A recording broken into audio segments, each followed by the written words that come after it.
Buenas noches a quienes ya se han unido, siendo Percy Cabrera o no. Esto es parte del proceso y experimentación que estamos teniendo con las herramientas tecnológicas y les damos la bienvenida a la primera actividad que tenemos dentro del Contracorriente FES.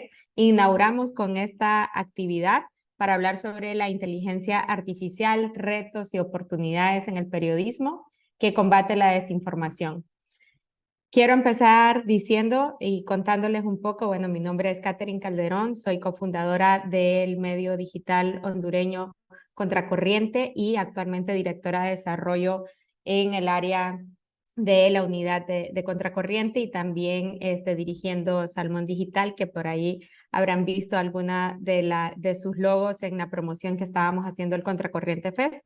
Y bueno, el Contracorriente Fest es básicamente la celebración del surgimiento de este medio, un medio digital que apuesta por el periodismo de profundidad e investigación con formatos transmedia y que desde 2017 hemos estado produciendo un festival como este, haciéndolo y convirtiéndolo en un espacio en el que podamos estar artistas, periodistas, estudiantes y la comunidad interesada en combatir o contribuir la transformación social y la democracia en este país, ¿no? En Honduras, pero también con una mirada regional, por eso no me extraña ver personas aquí de la región. Y desde entonces hemos producido más de 20 talleres gratuitos para nuestras comunidades, 6 conversatorios, hemos hablado con artistas sobre temas de género, juventud, derechos humanos, corrupción, género, hablando de las diversidades. Y no solamente lo hemos hecho con nuestra comunidad, sino que también con artistas nacionales y defensores de derechos humanos para que nos expliquen mejor estos fenómenos sociales. Y pues este año Contracorriente Fest viene con esta imagen que pueden ver por acá, un poco ochentera, un poco noventera. Algunas personas de hecho nos dijeron que no entendían lo del cassette, eso nos hace sentir bastante jóvenes. Y dije, bueno, está bien, esa es la idea, también tener esta juventud para que venga y que conozca lo que estamos queriendo plantear en esta edición 2023, que es volver a las preguntas que originaron nuestro proyecto hace 6 años. ¿Por qué es importante hacer periodismo en la democracia o por qué es importante el periodismo en la democracia? ¿Qué pasaría en un mundo si no existiera el periodismo de investigación en sí, ¿verdad? Cualquier periodismo que estemos haciendo, cómo podemos hacerlo con las nuevas tecnologías y que por eso estamos aquí en el presente ahorita, sin olvidar los principios del oficio. Y pues obviamente la idea de esta edición es que tengamos como este viaje en el tiempo, ¿no? Entonces vamos a empezar por el presente para conversar con los periodistas, con nuestros colegas en Brasil, Colombia y Argentina que han implementado y creado herramientas tecnológicas para fortalecer su trabajo periodístico. Así que les doy la bienvenida a Mauricio de Ferro de Correo Sabia, que ahí luego me corregís si lo pronunciamos bien. Natalia Lasouza de La Nación Data, también de Argentina, y Pablo Medina de Clip, que está en Colombia, ¿no? Cada uno de ellos nos brindará una mirada diferente, una perspectiva diferente sobre las herramientas tecnológicas y el uso de la inteligencia artificial en el periodismo. Y pues obviamente para no seguirles quitando más tiempo, porque seguramente vamos a tener un espacio de preguntas bastante interesante, le doy la bienvenida a Natalia, que es con quien vamos a empezar. Vamos a hacer una primera ronda en la que nos vamos a presentar, conocer de los proyectos y lo que están haciendo cada uno de ellos. Y luego, pues ya vamos a entrar en materia de este conversatorio para poder preguntarles algunas cosas claves que, por cierto, descubrimos cuando nos juntamos los 4 a decidir qué enfoque le íbamos a dar y dijimos, wow, hay muchas cosas que contar, así que esperemos que se pueda repetir. Paso palabra, Natalia, y bienvenida. Muchísimas gracias, Katy. Y bueno, antes que nada, agradecer muchísimo la invitación. Eh, También, esperen, este es el típico momento de compartir pantalla. Confírmenme, por favor, todos que ven bien. Sí, buenísimo, espectacular. Bueno, como bien dijo Katy, mi nombre es Natalia Luzó y soy periodista de La Nación, que es un medio tradicional bastante grande de la Argentina. y trabajo particularmente en el equipo de La Nación Data. Ay, perdonen que quise mover algo y no lo logré. La tecnología me jugó una mala pasada. Bueno, La Nación Data es un equipo donde lo que hacemos es trabajamos como en cuatro grandes ejes. Por un lado hacemos periodismo de datos y de innovación, también trabajamos mucho en la apertura y transparencia, específicamente trabajamos mucho con el sector público, con la apertura de datos públicos, con la transparencia, con activar también la demanda de datos públicos, porque creemos que también eso genera rendición de cuentas.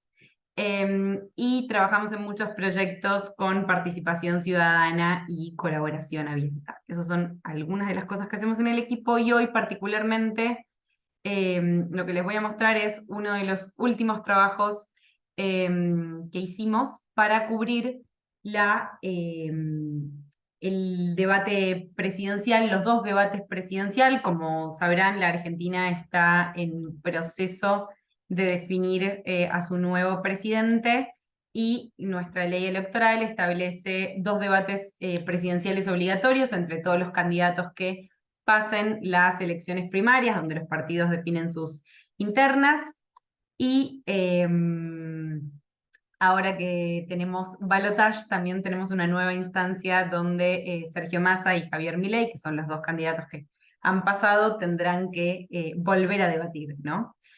Entonces, un poco en base también a otras experiencias que hemos tenido de trabajo con inteligencia artificial, quisimos ver como una primera experiencia cómo podíamos aplicar esto a la cobertura del análisis y armamos dos grandes producciones que salieron. Una en vivo mientras el debate avanzaba y otra al día siguiente, y ahora les muestro de qué va cada una de ellas. Bueno, la primera, la que estaba en vivo, era un monitor que tenía en cuenta varias cuestiones, ¿no? Por un lado, medía las menciones entre candidatos, ¿no? Y esto se iba actualizando en vivo a medida que el debate presidencial iba ocurriendo. A lo largo de las 2 horas, el especial, digamos, o la nota había empezado en cero, no había menciones de nadie a nadie, y a medida que los candidatos iban hablando y haciendo sus distintas intervenciones, este especial se iba llenando con información. Elegimos algunas categorías para monitorear. Bueno, una de ellas era la mención entre candidatos, otra era un contador de palabras. Nosotros lo que hacíamos era analizar la cantidad de palabras que decía cada uno y también el tiempo, ¿no? Después eso nos permitía entender un poco quiénes quizás hablaban más lento, más rápido, qué es lo que lograban decir o no.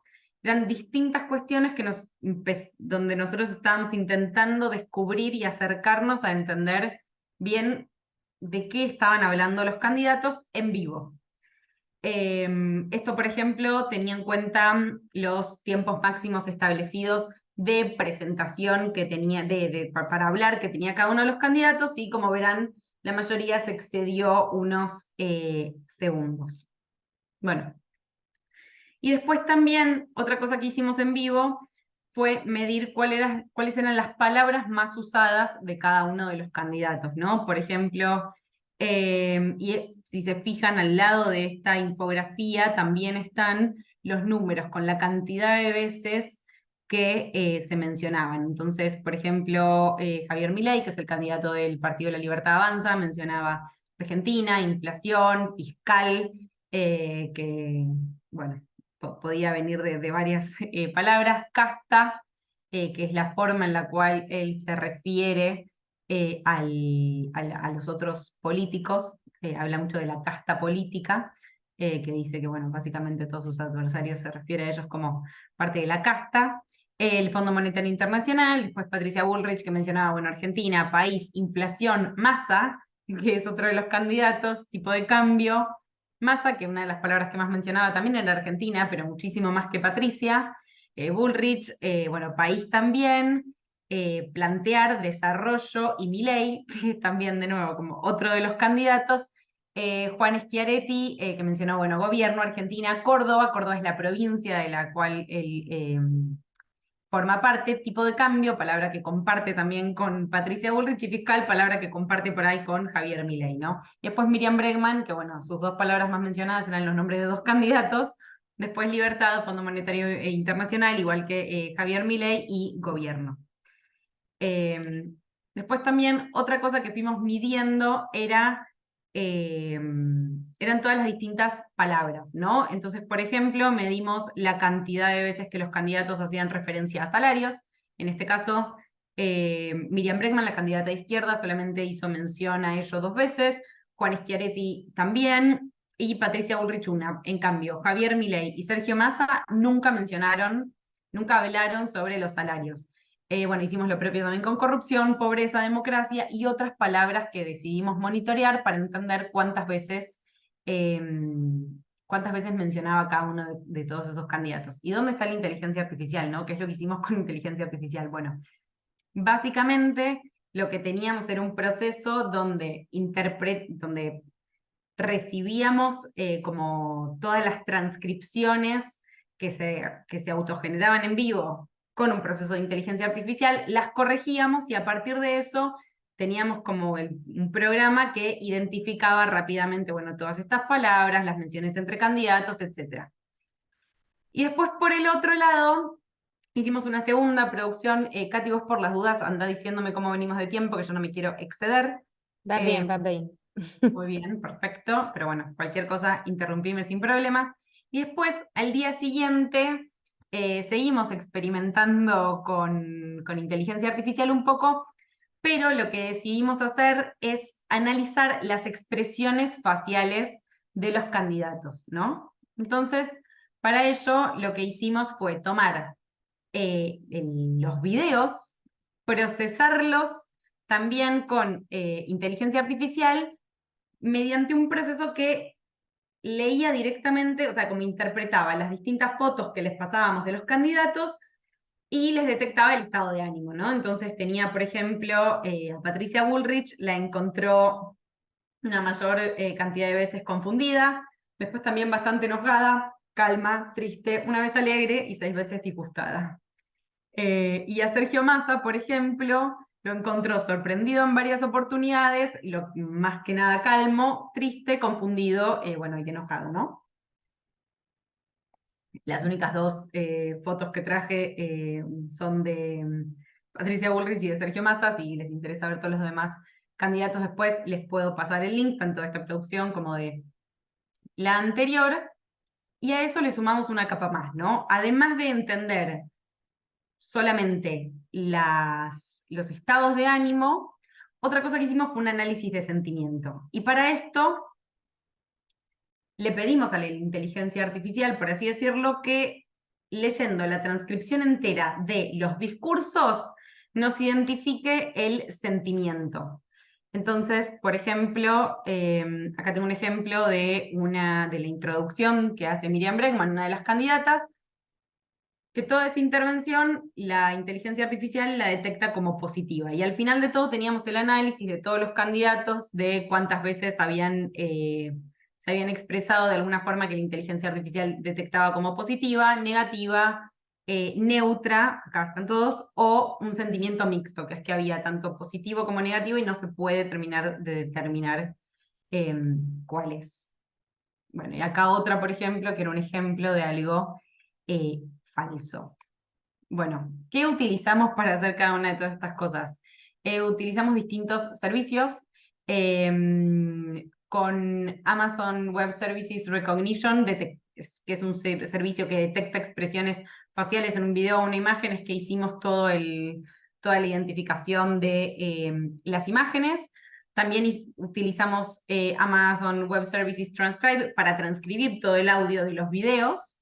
Eso después, por supuesto que como se publicaba y como les habrá pasado a todos, mismo con, por ejemplo, los subtítulos autogenerados que vi que alguien activó en el Zoom, hay posibilidades de que algunas de las cuestiones que yo estoy diciendo salgan un poco distorsionadas, salga alguna palabra que en realidad no dije. Por ejemplo, nos pasaba mucho que, o algo que a la inteligencia artificial le costaba mucho transcribir bien, eran los apellidos de los candidatos, ¿no? Juan Schiaretti, perdón. No, se activó alguien, pero ahora No, no, silencio. no pasa nada. Juan Schiaretti, por ejemplo, nos apareció en más de una oportunidad como Juan Esquiar, como desde el verbo esquiar. O bueno, teníamos a Patricia Bullrich, la tradujo como Patricia Burris en alguna oportunidad. Miriam Bregman como Miriam Breckman. Sergio Massa, por ahí aparecía como Sergio, pero Massa con Z. Javier Milei era como Javier Miley, como Miley Cyrus. Bueno, y todas esas pequeñas cuestiones que tuvimos que ir corrigiendo y corrigiendo en el momento, ¿no? Porque bueno, para publicar eran bastante importantes. Y después también con Amazon Web Services Comprehend procesamos todo el discurso para entender el sentimiento expresado. Para eso lo que usamos es procesamiento del lenguaje natural, que es una técnica que con Machine Learning intenta entender e interpretar los textos.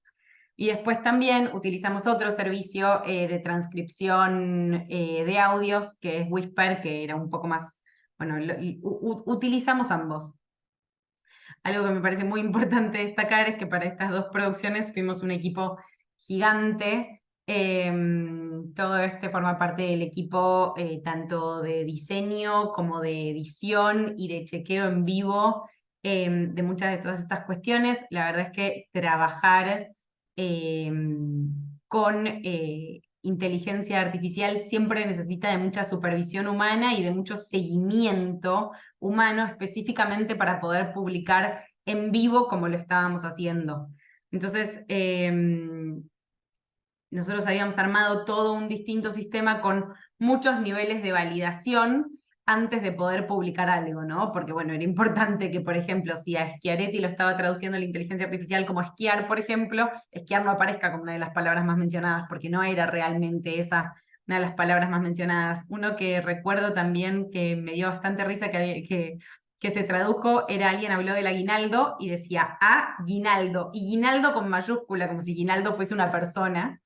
Bueno, había algunas de todas esas cuestiones bastante divertidas, pero también había que tener, que prestar atención, que por ejemplo, dentro de lo que estábamos transcribiendo, no estuviéramos contando, por ejemplo, a los presentadores que estaban hablando en la mitad, entonces ir supervisando que realmente se estaba tomando cada uno de los fragmentos ok, y alguien que escuche todo el tiempo y que pudiera también comprobar que lo que iba generando la inteligencia artificial era efectivamente lo que habían dicho todos, todos los candidatos. Gracias, Natalia. Ya Ahí te bueno, queda. ¿un ¿Cuánto te? minuto? Sí, un minuto. No tengo más que esto. Vale. Para contarles algunos números, en total todo este trabajo llevó 12 horas de procesamiento, analizamos 180 audios, 18 videos, bueno, chequeamos 180 transcripciones en vivo y todo esto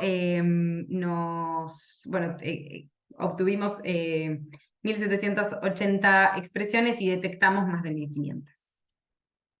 Así que bueno, muchísimas gracias. Muy buen timing, muy buen timing. Gracias, Natalia.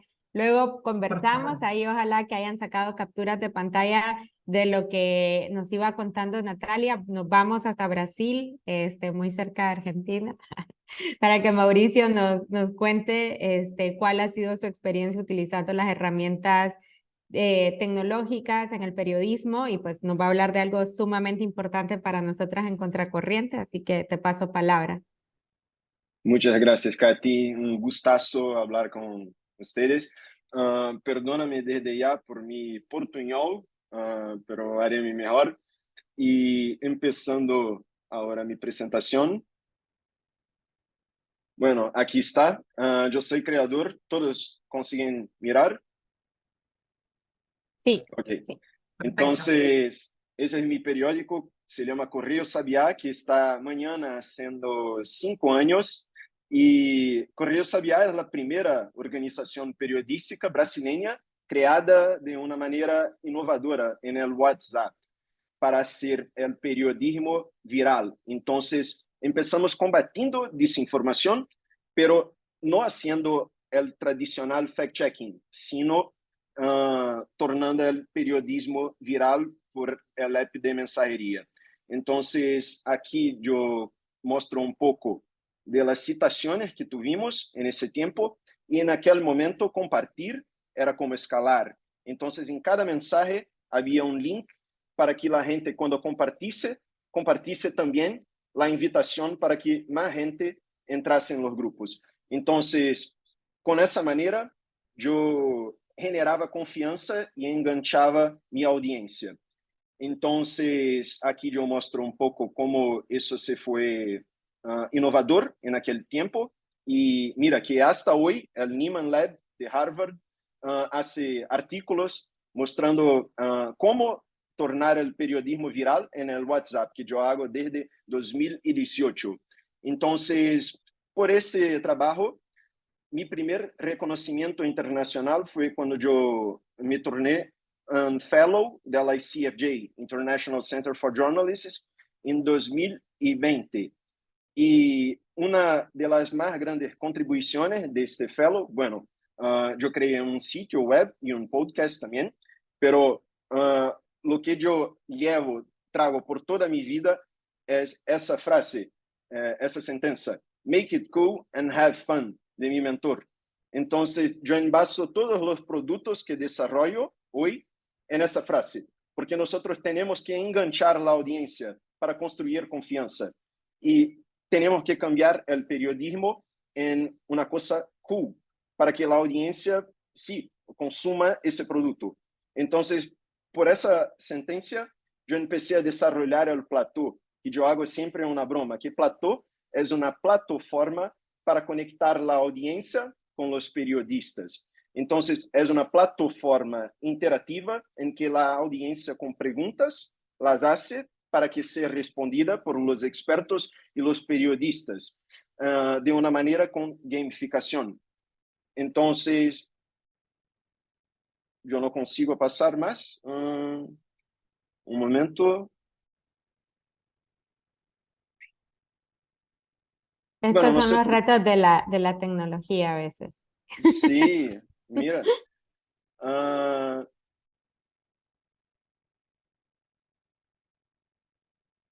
Aquí está. Bueno, esos son los problemas. Y yo hice una broma. Así como había la fake news de la gente que creía en la tierra plana, yo hice la fake news de los platós redondistas, la gente que cree que el plató es redondo. Entonces, el sabiá, el pájaro, no consigue creer en eso y decide hacer una viaje intergaláctica hasta el plató, ese lugar plano y elevado para la gente que quiere conocimiento de alto nivel. Y empezamos a desarrollar esa plataforma, y aquí hay los templates. Hicimos todo, pero en 2021 tuvimos que pausar ese desarrollo porque era muy costoso. Y solo regresamos a hacerlo en 2022, cuando Correo Sabiá fue una de las 16 organizaciones brasileñas periodísticas aprobadas en el Google Startups Lab. Hicimos todo de nuevo, todo el proceso de iteración, design thinking, aquí las validaciones, y desarrollamos todo nuevamente, y así está Plató. Hoy ya tenemos el MVP, ya se puede entrar, plató.correosabia.com.br. Hay herramientas de like y de comentarios, y la audiencia tiene que hacer una pregunta por categoría, por ejemplo, política, economía, medio ambiente, y será respondida por un experto registrado en esa misma categoría. Solo los expertos y los periodistas pueden responderla por categorías, y así está un otro template. El lanzamiento del plató se fue en el Web Summit, uno de los más grandes eventos de tecnología del mundo, que tuvimos un stand.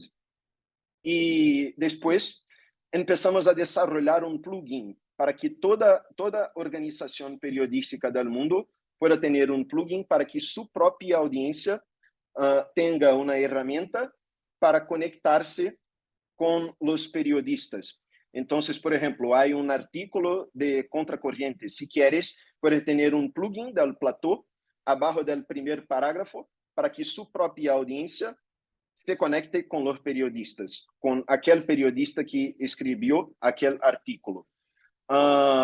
Isso se passou por meio del Acelerando Negócios Digitales, da ICFJ, que também fuimos uma das organizações periodísticas selecionadas. E mais recentemente, así, mira, los testes del plugin que empezaron en el fin de, y también fuimos una de las 8 organizaciones seleccionadas en todo el mundo por el ICFJ en el News Innovation Lab para desarrollar una solución de combatir desinformación con inteligencia artificial. Y así entramos en el mundo de inteligencia artificial. ¿Y qué vamos a construir por ese programa? Bueno, de una manera amigable, queremos que antes que la audiencia sea respondida por expertos, que pueda ser respondida por un bot. ¿Y por qué es importante?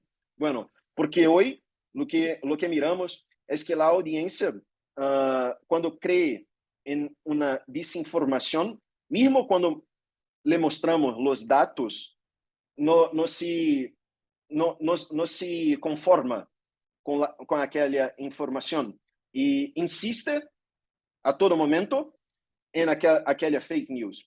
Pero si damos a la audiencia la oportunidad de intercambiar conocimientos con un bot, es una manera mucho más amigable porque permitimos que la gente descubra por sí propia y no alguien le diciendo que está errada, que es lo que está pasando a todo tiempo y que no hay resultados concretos. La gente continúa creyendo en una desinformación.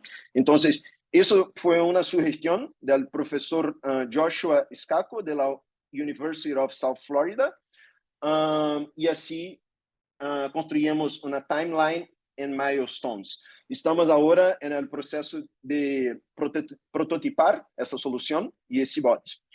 Y el último proyecto, prometo porque no quiero extenderme mucho, que también una broma, una manera de hacer el periodismo, o al menos de intentar hacer el periodismo un poquito más cool, que es el Pulp Anti-Fiction, una broma con la película del Tarantino, Pulp Fiction, y estamos desarrollando una plataforma para mantener en un solo lugar todas las informaciones clave sobre sistemas electorales de distintos países. Entonces, ahora se está pasando la elección en Argentina. Entonces, cuando entra en el pulpo.correosabia.com.br, puede comparar o primero tener informaciones electorales del sistema argentino o brasileño y si quieres puedes comparar lado a lado uno con el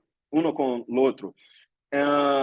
Entonces, eso para mí es muy importante porque es una otra posibilidad de la audiencia descubrir por sí propia. Entonces, si mira una fake news o una narración falsa en la internet, puedes entrar en el pulpo y mirar por sí propia. No hay alguien le diciendo que está errada. Entonces, ya tenemos también el MVP, ya está online, y ahora estamos intentando hacer parcerias por medio de esa plataforma. Es la primera plataforma interactiva para poner esas informaciones en un solo lugar. Y aquí explico un poco cómo va a funcionar, pero ya los expliqué. Y aquí los templates. Primero, tienes que elegir un país para empezar. Después, entra en la página de ese país con algunas de las informaciones clave y un resumen. Después, si quieres, puedes compararlo con otro lado a lado, como les dice. Y, por fin, es posible filtrar por características electorales y no comparar. Entonces, si quieres saber dónde hay urnas electrónicas, por ejemplo, o dónde el electorado es superior a 10 millones, hay cómo hacerlo. Y bueno, hay las versiones mobile, desktop y las alianzas cross-border que estoy intentando hacer. Por fin, los créditos, el equipo que está desarrollando y aquí un QR code para entrar en contacto. Gracias, Mauricio, también en un muy buen timing. Acabas de llegar a los 10 minutos. Gracias. Pasamos Gracias a vos. entonces ahora con Pablo, que está en Colombia y que es del Centro Latinoamericano de Investigación Periodística, CLIP. Eh, Pablo, bienvenido. Hola, muchas gracias, Katy, por la invitación y felicitaciones por este aniversario de Contracorriente. Como decías al principio, ustedes no solo son un referente en Honduras, sino en la región y me alegra mucho que existan. Nosotros hemos trabajado varias veces con ustedes y siempre ha sido un gran placer. Entonces me alegra mucho estar aquí compartiendo con ustedes. Y también felicitaciones a Mauricio y a Correo Sabía por sus 5 años. No sabía que también tenían aniversario, pero felicitaciones. Bueno, les voy a compartir yo ahora mi pantalla. Ahora voy yo a enfrentarme a los problemas técnicos. Vamos a ver qué pasa. Em, ok, aquí tenemos. em, Listo. Bueno, para los que no sepan, el Centro Latinoamericano de Investigación Periodística es un medio que está basado en ninguna parte realmente, pero que trabaja con varios países de Latinoamérica y lo que hacemos, lo que intentamos hacer por lo menos es hacer investigaciones transfronterizas y colaborativas. Es decir, que intentamos siempre reunir a socios que son usualmente medios noticiosos, pero también organizaciones de la sociedad civil que se junten con nosotros para investigar un mismo tema a lo largo de varios países. Siempre intentamos que sean varios países, intentamos dar una perspectiva tanto eh, regional, sea latinoamericana, pero también local. Queremos que los medios que nos acompañen investiguen temas que sean importantes para sus audiencias, pero que podamos ver cómo se mueven las narrativas que estamos investigando a lo largo de varios países. Yo en particular, como dice en este slide, soy editor de investigaciones sobre desinformación, que es un título excesivamente largo, pero toca ponerlo así porque si pongo editor de desinformación se entiende mal, parece que fuera otra cosa. Y lo que hago es coordinar investigaciones en las que lo que nos proponemos es ver quién está detrás de la desinformación, quién está pagando, quién se está beneficiando, quién la está creando. Em, y es un trabajo que llevamos haciendo ya por 2 años. Hemos hecho 3 grandes investigaciones y les voy a contar de la más reciente que se llama Mercenarios Digitales y es la más grande de todas las que hemos hecho en Clip. Eh, es esta de aquí, se llama Mercenarios Digitales, como les dije. Contó con 27 aliados en 17 países de Latinoamérica, más Estados Unidos. Em, y lo que nos propusimos en esta en particular fue investigar la red de asesores y consultores políticos que entre sus varios servicios venden también servicios de desinformación. Es decir, que le venden a candidatos o a presidentes o alcaldes cosas como granjas de bots o net centers, como le dicen a veces en Centroamérica, o páginas de propaganda que ponen mensajes falsos. Todo eso queríamos ver cómo operaba ese negocio y lo vimos, como les digo, en 17 países. Les quiero contar un poco qué fue lo que encontramos. Aquí pueden ver a todos los aliados que teníamos ahí y como ven, Contracorriente fue uno de los aliados, fue nuestro aliado en Honduras. Y lo que hicimos, como fueron tantos artículos que resultaron de esta investigación, porque no es muy sorpresivo, pero hay muchos asesores políticos que venden servicios de desinformación. Lo dividimos, los resultados de esto lo dividimos en 4 capítulos. El primero lo llamamos así, manipuladores transnacionales, porque en este capítulo nos centramos en ciertas personas de quienes contamos sus historias, que son ciertas personas que son consultores políticos, ¿no? Entonces, pues les recomiendo que lean los artículos porque me parece que son muy buenos, quedaron muy bien, pero les voy a hacer resumir un poco.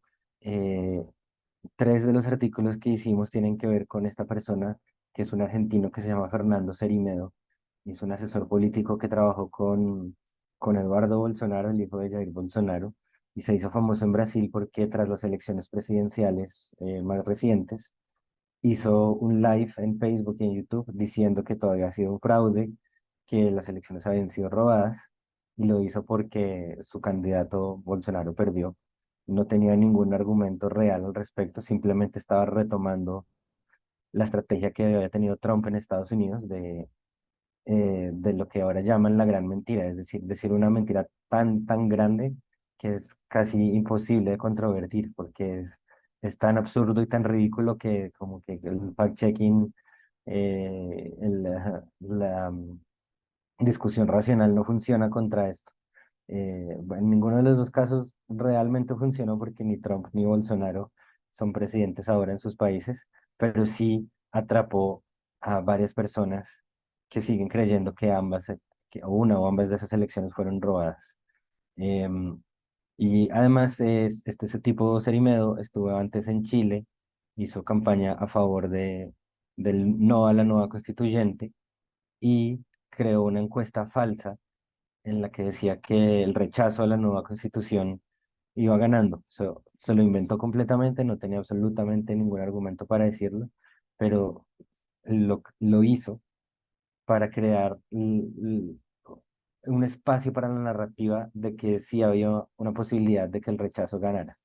Luego, obviamente, no ganó, luego sí ganó el voto por hacer una nueva constitución, pero es una estrategia que está repitiendo en varias partes y luego intentó llevar a la campaña de Milei, que nos contaba Natalia ahora un poco de la campaña de él.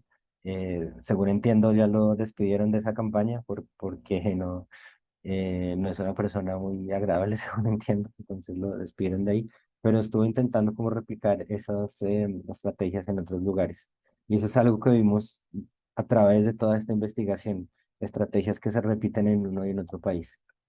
Em, Otra cosa que vimos aquí en este primer capítulo es esta historia que está a la izquierda, que se llama Neurona, la fábrica de engaño para las izquierdas en América Latina.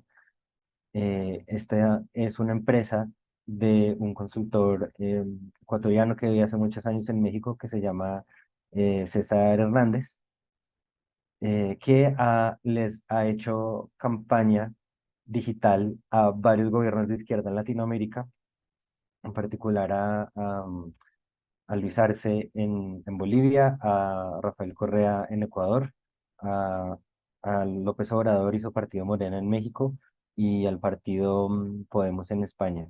Y su modus operandi es crear páginas em, páginas que se hacen pasar por noticieros, pero esos noticieros no son noticieros, sino que son medios de propaganda que dan noticias positivas sobre los candidatos que están apoyando. Algunas veces son cosas falsas, otras veces son cosas exageradas. Y ha repetido esa estrategia por toda la región, como les contaba, era uno de esos casos. Y además lo que hacen es intentar esconder que son una red. En la investigación que hicimos, bueno, que hicimos entre varios medios, encontramos esta red de cómo funcionan las empresas y las páginas. Es decir, creaban varias empresas y a través de esas empresas creaban varias páginas que tenían nombres diferentes y creaban también páginas de Facebook diferentes pero usaban etiquetas similares. Y aquí es un poco un esquema de cómo nos dimos cuenta que era una red que hacía cosas similares. Les recomiendo mucho esta historia porque el método que usaron para investigar me parece muy interesante. Yo no investigué yo solo fui el editor. Pero lo que hicieron fue buscar los registros de los dominios y encontrar coincidencias en esos dominios, ponerlo en una base de datos gigante. Si ven ahí, hay más de 100 dominios que se registraron para hacer estas propagandas, pero encontraron coincidencias en la fecha que se crearon, el nombre de la persona que la creó, cosas así, y señalando esas coincidencias fue que se armó esta red de coincidencias. Aquí hay otros cuantos artículos más que fuimos publicando. Pasar un poco rápido, en Guatemala encontramos de Noticias Valdizón, que es una historia un poco parecida. los hijos del expresidente Valdizón, que estaban ahora de candidatos al Congreso en Guatemala, crearon unas páginas que también se hacían pasar por noticieros, pero eran propaganda a favor de su partido político. Y en Colombia encontramos que este asesor político que se llama Luis David Duque, que trabajó en Honduras en la campaña de Juan Orlando Hernández, y ahí fue descubierto por Meta, habiendo creado una red de páginas de Facebook que diseminan desinformación durante esa elección. El tipo reapareció este año en las elecciones colombianas que fueron ayer, para alcaldes y gobernadores, pero estaba asesorando a varios candidatos, y probablemente sospechaba nosotros está haciendo de nuevo desinformación, porque nunca ha hecho que se haya arrepentido de haber hecho desinformación en Honduras, y tampoco ha sufrido ninguna consecuencia por haber hecho desinformación en Honduras.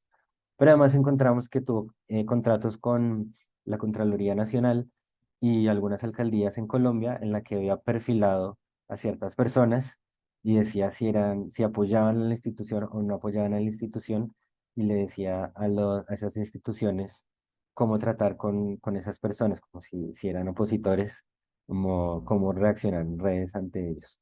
Un segundo capítulo era esta de agendas políticas engañosas, en que nos dimos cuenta que no solo haciendo desinformación clara y pura así, se hace la política digital, sino que también se están moviendo agendas, imponiendo ciertas narrativas que son un poco propagandísticas, que no son del todo ciertas, pero que están teniendo bastante éxito. Entonces, por ejemplo, a la izquierda es un artículo sobre Brasil que el Tribunal Superior Electoral, creo que se llama en Brasil, encontró que de los contenidos desinformadores que han encontrado, el 20%, o sea, uno de cada cinco, ha sido publicada por políticos.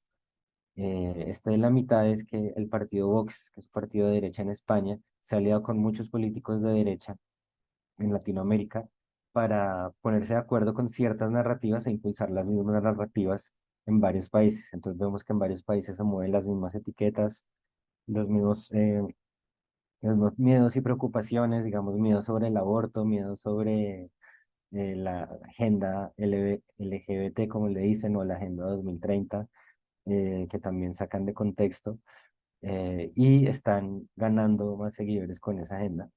Y a la derecha, Rusia, a través de sus varias empresas em, de energía nuclear y de minería, ha movido narrativas, sobre todo en países de izquierda en Latinoamérica, a favor de los gobiernos de izquierda, para luego hacerse amigo de esos gobiernos y quedarse con contratos de energía nuclear y del litio. Em, Les voy a contar los últimos dos puntos, dos capítulos, porque Sí, creo que ya nos ya te quedamos por pasaste tiempo. dos minutos, pero terminemos y luego empezamos a conversar porque todavía nos falta esa parte.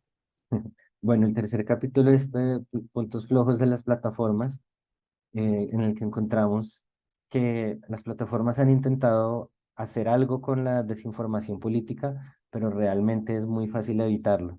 Me parece que el caso más claro es el de Nicaragua, que es este que está a la izquierda, donde Meta tumbó a cientos de páginas en Facebook que hacían propaganda desinformadora abiertamente a favor del régimen de Ortega, y lo que encontraron nuestros colegas de Confidencial es que menos de un mes después de que hubiera ese takedown, las cuentas habían revivido y volvieron y seguían haciendo, y todavía siguen haciendo desinformación propagandística. Y el último capítulo es cómo operan las máquinas de influencia, que aquí está el artículo que hicieron nuestros colegas de Honduras de Contracorriente, en el que encontramos que muchos de estos consultores políticos van a Honduras a hacer campañas digitales, haciendo desinformación abiertamente, como les contó una de esas personas a, creo que fue a Celia, a tu colega de Sí, Contracorriente, le dijo, sí, venimos aquí a Honduras porque este es un paraíso para los desinformadores, porque no hay ninguna regulación, no hay ninguna consecuencia de hacer desinformación, entonces aquí podemos venir a experimentar y hacer todo lo que se nos dé la gana. y de hecho Honduras, contamos en el artículo, es el país de Latinoamérica que ha tenido más takedowns de redes sociales, es decir, donde han encontrado más operaciones de desinformación y de comportamiento coordinado que han sido bajadas por las redes sociales. Y ahí, como les dije, hay 27 artículos, 28 artículos, entonces les invito a que vayan a la página, ahí pueden encontrar en elclip.org/mercenarios digitales, y ya no hablo más para que podamos conversar. Gracias por el recorrido. Gracias a quienes también se fueron uniendo durante la conversación y las presentaciones de nuestros colegas en Brasil, Argentina y Colombia. Bueno, que el clip dice, estamos en todos lados.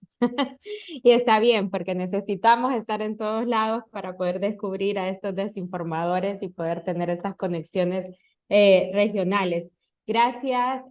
Vamos a empezar con lo específico. Gracias por el recorrido y nos vamos a ir con la primera consulta con Natalia, que nos contaba y que es lo más reciente. De hecho, les recomiendo que vayan a escuchar el space que tuvimos la semana pasada para hablar sobre las elecciones de Argentina, que estuvo Agustina Grasso y también estuvo Eleazar Budabov de Lilo para hablar sobre un poco lo que estaba pasando en Argentina luego de esta vuelta, ¿verdad? Y de estos debates que la Nación Data pudo ir analizando.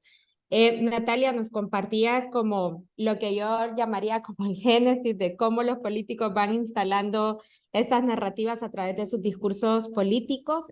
Para que sepan, pues en nuestra conversación teníamos que, bueno, cómo se enlazaban los tres trabajos que estábamos presentando aquí, cómo hacíamos este vínculo, ¿no? Y este vínculo iba a empezar aquí, o sea, por lo que dicen los políticos en los debates políticos, lo que intentan instalar con sus campañas, con lo que crean en redes sociales, con lo que crean en estos sitios web, que seguramente ahora les va a salir mucho más barato con la inteligencia artificial, para seguir creando más de 100 en menos tiempo. Y pues quería saber que nos contaras un poco cómo fue hacer esta vinculación con inteligencia artificial en la cobertura periodística, porque era casi inmediato, o sea, los datos que nos compartías de cuánto tiempo les llevó es impresionante. Y cómo hacían con el tema y lo que a todos seguramente nos preocupa aquí, con cómo hacemos esta verificación de datos tan rápido. ¿Cuál fue el reto más grande que tuvieron en ese proceso? Bueno, muchas gracias, Katy. Y mencionar, sí, que muy interesantes las presentaciones de Mauricio y de Pablo también. Bueno, ya iremos a esa parte. Pero respondiendo específicamente tu pregunta, por un lado hay varias cuestiones. Me parece que esto que hicimos como una experiencia en vivo es un primer paso a en un futuro poder sofisticar un poco este análisis, ¿no? Esta primera vez lo único que pudimos hacer fue medir algunas palabras, algunas menciones e intentar empezar a entender de qué hablan los políticos cuando hablan, de qué debaten cuando debaten. Algunas de las limitaciones que tiene esto es que nosotros nos íbamos imaginando antes de, y en función de los temas pactados para hablar en el debate, cuáles podían ser las palabras interesantes a entender, a interpretar o no. Por ejemplo, nos pasó que, bueno, hubo un caso aquí que estalló sobre un político en particular y que eso se coló en la mitad del debate. Entonces, en vivo, mientras íbamos escuchando y nos dábamos cuenta de que ahora este tema sí estaba teniendo cada vez más relevancia en el discurso, dijimos, bueno, ¿de qué forma podemos nosotros ir acompañando para que los lectores al final del día tengan una idea un poco resumida y clara de qué es lo que se iba mencionando, ¿no? Y cómo la inteligencia artificial nos puede ayudar en ese sentido a tener algunos resúmenes o algunos datos e información, quizás pequeñas, quizás más profundos en otros momentos. Creo que lo más profundo es cuando se puede sumar también otras capas, como el análisis de sentimientos y más. Por ejemplo, las menciones de palabras tienen un análisis más profundo que se puede hacer también, ¿no?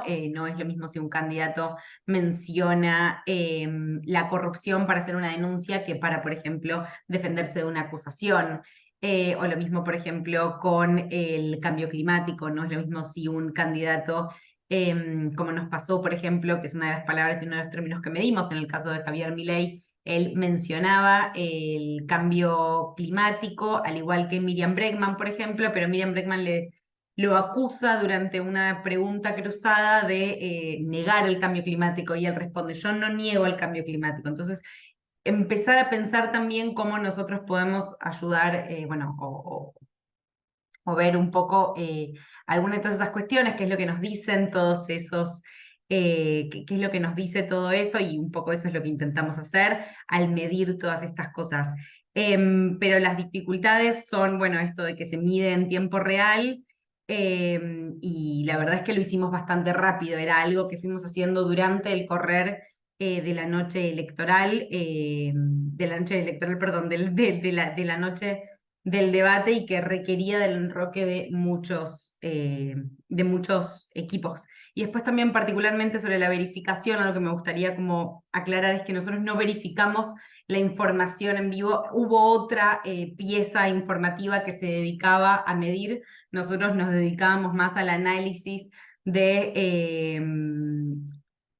contar un poco e intentar ayudar a clarificar sobre, bueno, de qué otra forma podíamos ver qué era lo que estaban diciendo los políticos a través de esto, de las palabras, de las menciones entre ellos, de los términos que mencionaban o dejaban de mencionar, y bueno, y tuvimos la capacidad, sí, y el reflejo de poder sumar cosas en vivo y demás, y de también, bueno, ir descubriendo estas distintas palabras mencionadas por ellos. Gracias, Natalia. Y solamente como un dato curioso, es interesante también que la Nación Data lo que hace es que experimenta con estas herramientas primero para poder utilizarlas en estos momentos tan inmediatos, ¿verdad? Que nos puede parecer como, ¿cómo lo hicieron? Bueno, lo hicieron en el backstage. Les cuento que se ponen a experimentar para contar otras cosas. O sea, una de las cosas que realizaban y que nos pareció como súper potente cuando conocimos el caso era que esto de contar palabras ya lo habían usado, digamos, las herramientas para contar cuántas palabras o qué palabras eran las que mencionaban en las canciones de trap en Argentina. Bueno, pues allá está, creo que a nivel regional el trap suena bastante, pero bueno, creo que hay más representación allá. Y bueno, eso también es importante, lo comparto porque aquí hay varios estudiantes también que de repente pues les invito a que experimenten con estas inteligencias artificiales o con estas herramientas tecnológicas a las que podemos experimentar con cosas diferentes, no necesariamente con cosas tan duras como estas, ¿no? De saber qué es lo que están diciendo los candidatos. Y bueno, que una cosa interesante que presentaba Natalia era estas nuevas palabras que se están usando y que seguramente lo vamos a seguir escuchando gracias a los asesores que Pablo nos contaba, como la casta, ¿verdad? La casta política y demás. Bueno, me paso entonces a Pablo, que también nos dejó ahí con una gran alerta con respecto a quienes regulan esto. Pues no sé cómo sentirme con esas declaraciones que volvías a mencionar acá sobre, bueno, es que aquí es muy fácil en Honduras hacer esto, experimentar. Aquí es donde se viene a experimentar para luego implementarlo en estos países bueno, que marcan también la diferencia. Quisiera conocer como un poco que nos contaras cuáles son los retos que vos ves ahora con todo esto de la inteligencia artificial y que seguramente va a ser mucho más fácil el trabajo de los desinformadores. Y pues obviamente que nos profundizaras sobre este tema de la regulación. Mencionaste algo que también es importante de plantear, como lo de los noticieros falsos, por ejemplo. Sí, bueno, yo creo que sobre tu primera pregunta, hay una carrera constante tecnológica entre desinformadores e investigadores de la desinformación. Ahora, por ejemplo, cada vez es más fácil hacer contenidos sintéticos, como han visto seguramente, han visto videos, audios que se crean y que parecen ser eh, de personas, se parecen muy auténticos.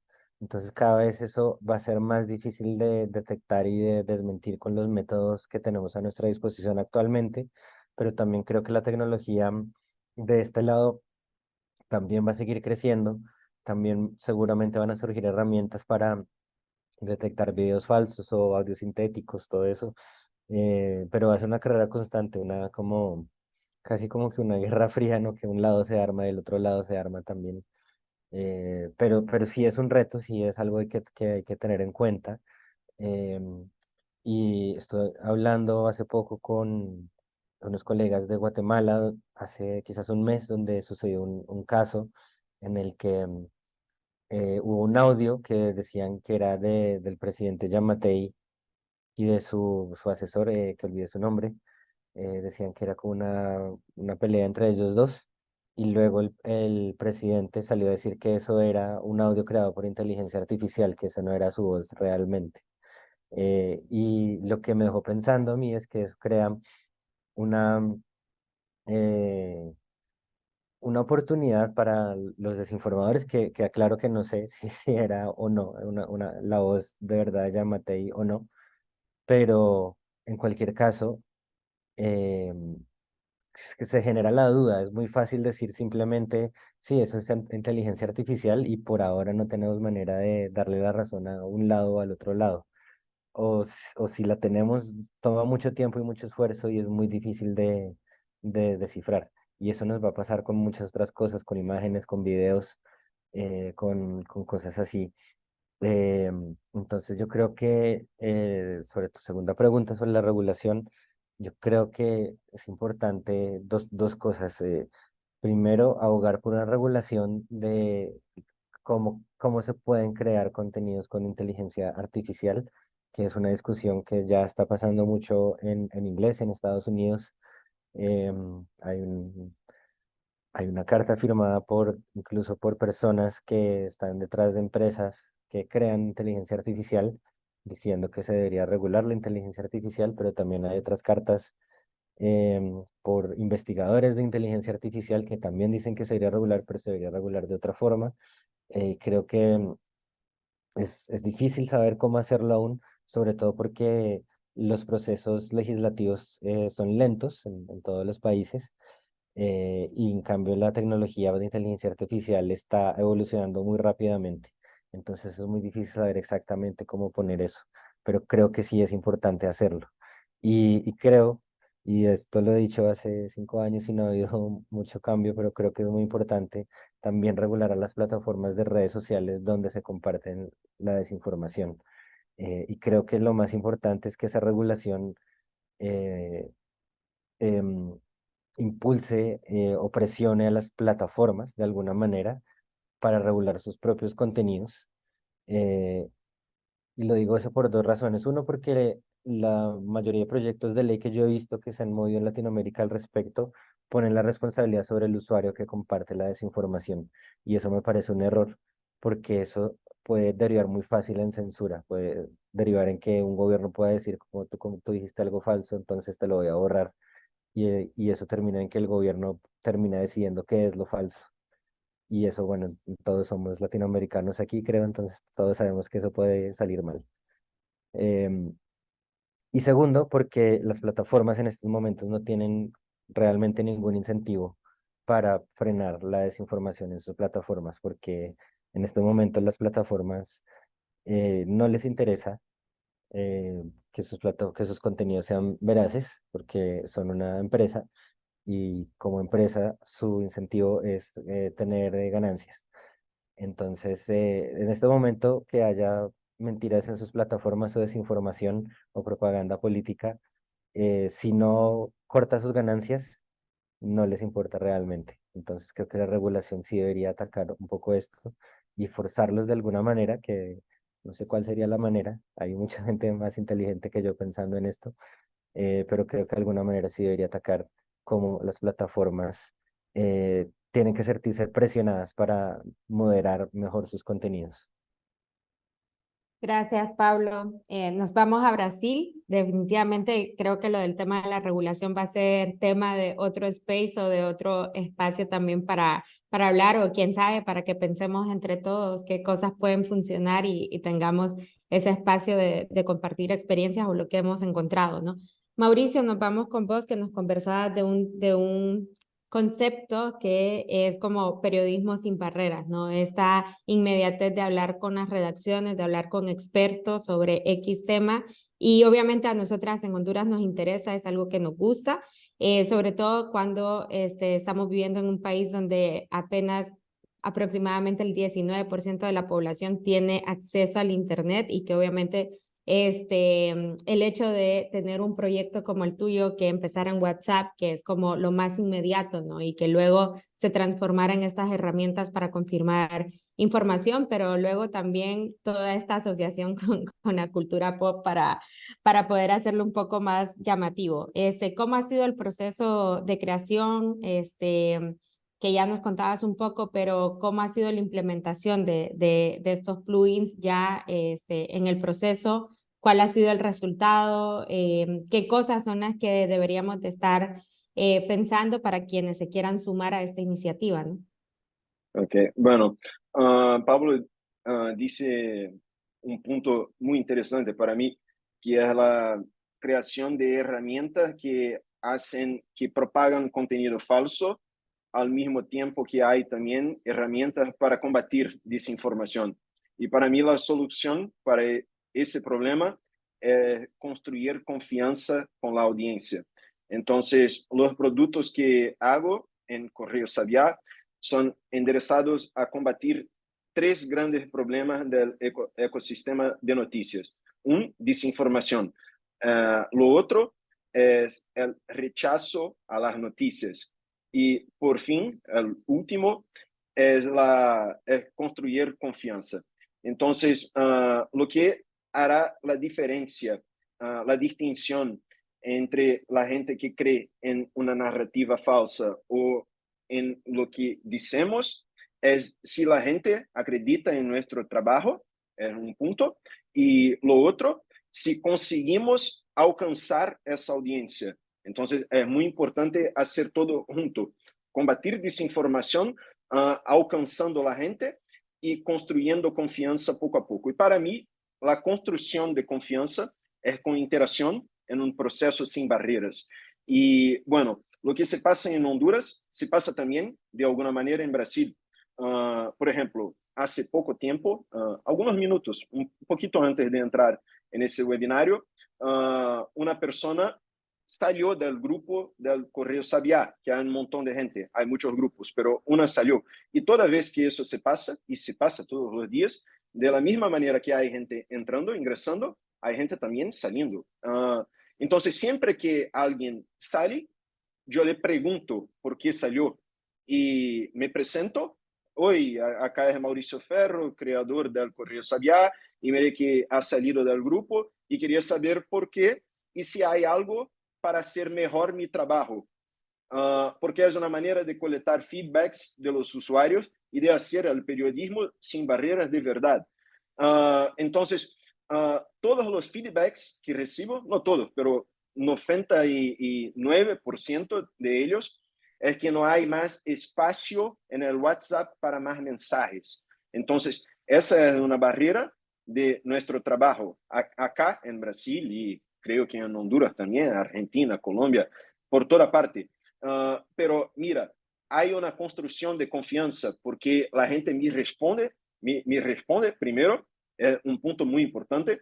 Y en muchos casos, la gente me dice, tuve que salir del WhatsApp, perdóname por eso, pero voy a empezar a seguirlo en el Instagram o voy a cambiar para el canal o hay alguna otra red para mirar tu trabajo. Yo gusto de tu trabajo. Entonces, es una relación muy cercana. Y lo que estoy mirando con mis proyectos, principalmente con el Plató, que es la plataforma para conectar a la audiencia, a los expertos y periodistas, es que la audiencia tiene preguntas y quiere hacerla. En muchos casos, sí, yo sé, va a hacer en el Google o ChatGPT, pero en muchos otros no hay como esas plataformas, mismo con uso de inteligencia artificial, responder, porque hay casos que la audiencia solo quiere saber, ¿por qué está diciendo eso y no eso? La audiencia quiere se conectar con nosotros, ¿entiendes? Y el plugin, por ejemplo, es una manera de conectar en un proceso sin barreras. Y cuando yo me refiero a una conexión así, yo estoy también me refiriendo en otras cosas que podemos ganar con eso. Por ejemplo, más tiempo de permanencia en las páginas web, más tiempo de permanencia también significa más ingresos, más dinero, porque es una construcción de confianza, es propaganda, es todo. Entonces, nosotros estamos a todo momento sobrecargados diciendo, el modelo periodístico no está dando cierto, pero estamos haciendo un periodismo para nuestra audiencia porque hay una audiencia interesada en nuestro trabajo. El consumo de información se pasa por toda parte y cada vez más. Entonces, nosotros tenemos que impactar esa audiencia para que ella no acredite en narraciones falsas, para que acredite en nuestro trabajo, ¿entiendes? Entonces, para mí, esa interacción es clave para hacermos todo de nuestro trabajo. Gracias, Mauricio. Bueno, voy a abrir micrófonos o quien levante la mano, por favor, para hacer algunas consultas. Tenemos 5 o 10 minutos para tener este intercambio y si quieren una segunda parte, avisen que aquí estamos, como dice Mauricio, atentos a que nos escriban por nuestras redes sociales y quizás Percy, sí. Algún Percy que esté aquí con ganas de preguntar, que como verán la tecnología nos la jugó mal cuando compartimos el link oficial, pero pues abro micrófono, solamente pedirles que lo hagamos en el marco del respeto y que pues el que no siga las reglas no sigue. Paso palabra, si tienen preguntas, si no, pues terminamos con algunos aprendizajes y oportunidades que estamos viendo después de este conversatorio. De acuerdo con la inteligencia artificial, lo más probable es que Percy Cabrera haga la pregunta. Sí, sí. Mínimo.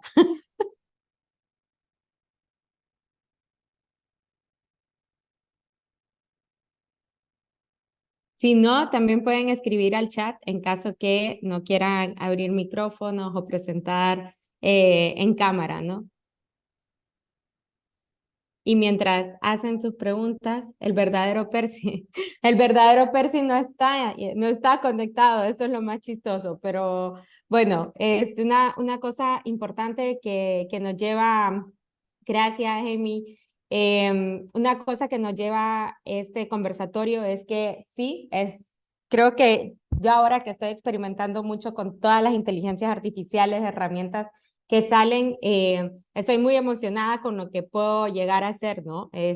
Porque tengo claro como la ética con la que queremos hacerlo y demás, pero sí es verdad que nos estamos enfrentando a un reto en el que entramos en un tema casi que moral, ¿no? De cómo las vamos a utilizar en los procesos periodísticos, bajo qué condiciones y definitivamente yo me quedo con el aprendizaje y las experiencias de ustedes tres que lo han utilizado o que lo han visto de forma diferente. Natalia de la Nación Data, que nos mostraste esos proyectos y esas experimentaciones con inteligencia artificial, pero que decías una cosa sumamente importante, que era el hecho de que siempre va a tener que existir una persona verificando, haciendo ese proceso, que creo que eso es fundamental. Abriste el micrófono, te paso palabra. No, y sumar también, que es muy importante para generar confianza con la audiencia también, y no solamente eso, sino como para ser transparentes, contar también cómo lo estamos haciendo. Siempre que usamos inteligencia artificial en los procesos periodísticos, específicamente para generar además, no quizás para, una cosa es utilizarlo para ayudarse a uno en un proceso periodístico a descubrir algo, pero otra cosa es como este caso, que es un proceso periodístico que después tiene un output periodístico que se ve publicado, entonces es súper importante siempre también transparentar y contar cómo lo hicimos, qué tecnologías usamos, estas mismas tecnologías que yo después al final de mi presentación conté y dije, bueno, cómo lo hicimos, también están publicadas en una metodología en la nota. Y lo menciono también porque es una de las cosas, creo que se vienen cada vez más producciones que utilicen inteligencia artificial, pero bueno, siempre es importante poder sumar eso también, ¿no? Y ser transparentes en contar cómo se hicieron, qué hay detrás de ellas, qué sistema se usó y, bueno, poder contar, ¿no? Hicimos el análisis de sentimientos, bueno, ¿qué utilizamos? para eso, no fueran decisiones arbitrarias nuestras de esta cara me parece calma, sino que lo dijo un sistema de inteligencia artificial, bueno, pero ¿cuál? Para poder después también, para que cada uno pueda ir y buscar y conocer los sesgos que tiene, que no tiene, etcétera, etcétera, etcétera. Me extendí un poco, pero era sumar eso también. Gracias, Natalia. Te paso palabra, Mauricio. Importantísimo y es cierto, en todas las publicaciones de la Nación Data ustedes van a ver la metodología que se utilizó, que yo creo que a quienes estemos estudiando aquí o quienes estén interesados en hacer este proceso pueden de repente guiarse de ese proceso y que es parte también, creo que esto es lo que nos conectó a quienes estamos aquí, ¿no? En el conversatorio, que estamos con muchas ganas que ustedes se interesen de este proceso, que se sumen porque necesitamos más personas, o sea, así como hay granjas de bots, necesitamos lugares llenos de personas con ganas de descubrir la desinformación o de contar la verdad de lo que está pasando. Mauricio, te paso palabra. Sí, y una observación sobre el uso de inteligencia artificial es que la inteligencia es creada por alguien y el conocimiento de la inteligencia y el entrenamiento de ella también nosotros tenemos que tener en consideración para no reproducir estigmas que son históricos por toda parte, porque la inteligencia es entrenada con datos y por alguien, entonces nosotros acostumbramos creer que no hay viés, no hay que es Sesgo. imparcial, ¿entiendes? Pero eso no es la verdad. Entonces, es importante, además de todos los procesos éticos y de transparencia, también tener en cuenta que eso se pasa por toda parte. Y bueno, Katy, muchas gracias por esta conversación y para mí es increíble poder hablar un poco sobre mis proyectos y también aprender sobre los proyectos de gente tan buena en distintos países. Entonces, gracias también Natalia, Pablo, por todo conocimiento, porque es muy rico estar acá. Gracias, Mauricio. Tenemos una mano levantada, Kelvin.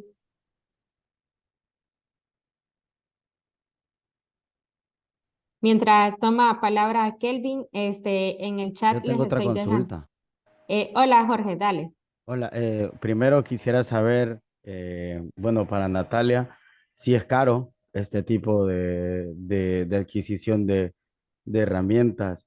Y lo otro también es en cuanto a la desinformación, ¿qué elementos nos pueden dar como para ir haciendo esa verificación cuando una información es falsa, ¿no? En este aspecto. Y lo pregunto porque también existe siempre más como la posibilidad que se viralice incluso un contenido más que es una fake news que una información verdadera. Y bueno, uno de los claros ejemplos fue hace poco lo que sucedió el 7 de octubre en Medio Oriente, cuando sacaban unas imágenes que después se dijo que eran imágenes de una especie de videojuego en relación a la decapitación de los niños, ¿no? A la cual también se atribuía. Entonces, ese tipo de cosas. Bueno, inicio con la primera pregunta, que es esta de si hay o no, sobre el costo, perdón. La verdad, te soy sincera, exacto cuánto cuesta alguna de estas cosas no lo sé porque forman parte de paquetes grandes de productos, pero bueno, sí, todos estos sistemas de procesamiento tienen un costo y eso también es un desafío para los periodistas, para nosotros periodistas en general, ¿no? Conseguir, bueno, cómo conseguir las oportunidades para usarlo, pero a su vez entendiendo los costos de experimentar, etcétera, y demás. Y después, particularmente, la verdad es que no soy una experta en desinformación. Creo que tanto Mauricio como Pablo quizás tienen muchísimas mejores, pueden responder un poco mejor. sobre esto, pero bueno, sí, hay muchas oportunidades, como por ejemplo esto que ha pasado a partir del 7 de octubre y que continúa al día de hoy, donde un montón de información y de noticias falsas hay, pero bueno, no sé si alguno de ustedes dos, que está mucho más en tema, quiere tomar la posta de dar una respuesta más larga, pero hay algunas cuestiones. Por ejemplo, el otro día hablaba, vieron que esto que mencionaba también Pablo, sobre las imágenes generadas con inteligencia artificial. También hay veces que hay que mirar bien los detalles de las manos, o por ejemplo, paredes o distintas cuestiones que permiten entender la calidad de la imagen. Pero de nuevo le doy la posta a los que son verdaderos expertos en la materia.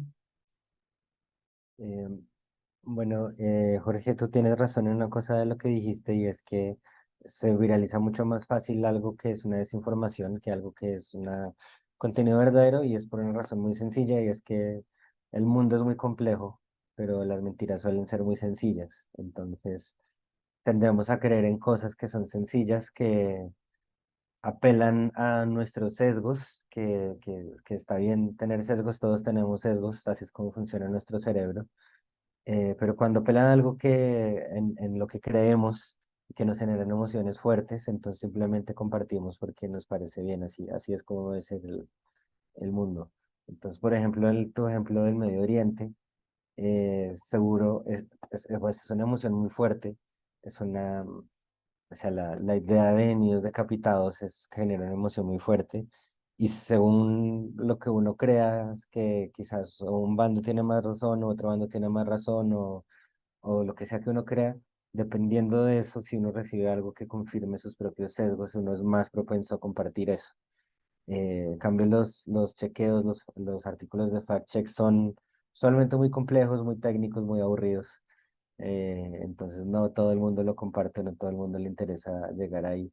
E incluso yo que dirigía antes un medio de fact-checking, mucha gente, cuando le escribíamos diciéndole, hey, eso que compartiste no es verdad, nos decía, pues no me importa, no me importa es compartir este punto de vista, y ya. Em, pero,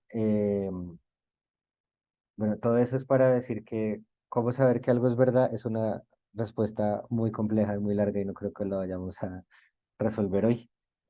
Ahí, si ves en los medios de fact-checking, siempre tienen una metodología de cómo verificar, que es un paso a paso de cómo contrastar las fuentes, cómo ver cosas. Y también una serie de herramientas que uno puede usar para buscar por su propia cuenta si una foto sí fue tomada donde dice el post que fue tomada, o buscar videos, geolocalizar lugares. Em, Todo eso se puede hacer, todo eso es un complejo y toma un poco de práctica, pero se puede hacer.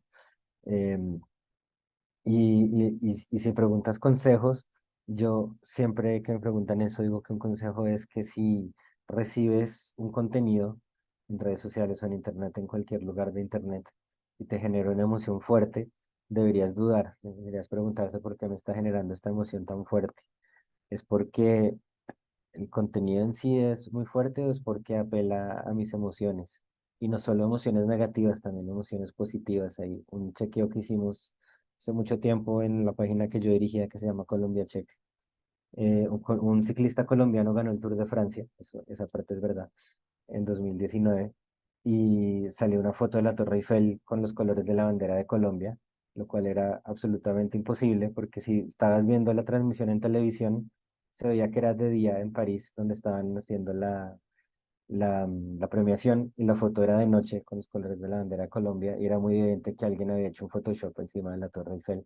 Pero todos los periodistas deportivos de Colombia lo compartieron como si fuera verdad, como si la Torre Eiffel de verdad se hubiera iluminado con esos colores. Era porque era una emoción fuerte positiva, como un orgullo nacional, etcétera, etcétera.